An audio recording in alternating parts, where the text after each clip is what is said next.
أنتقل الآن إلى خالد من الجيزة. تفضل خالد. السلام عليكم. عليكم السلام. تفضل أستاذ خالد.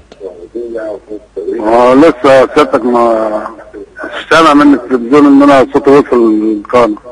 لا بس حضرتك تقفل التلفزيون وتسمع من التليفون بس عشان خاطر الصوت يكون واضح. ماشي.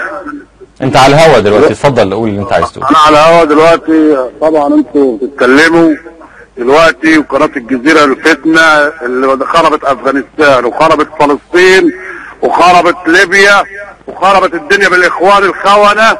لو سمحتوا خلوا عندكم دم شويه من ناحيه مصر اصلا، لان بيادة السيسي بجزمه الاخوان كلها.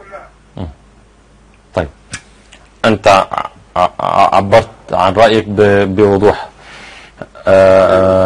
اشكرك شكرا جزيلا استاذ. انتوا خونه وهتتناكوا لو الجيش بتاع مصر اتكسر. طيب لا، انت تجاوزت حدود الادب واللياقه، ولهذا انا ساقوم بقطع الاتصال. يعني هذا غير مسموح به اطلاقا. مسموح لك ان تعبر عن رايك كما تريد، لكن ان تتجاوز حدود الادب فهذا غير مسموح به تماما. معي الان اتصال هاتفي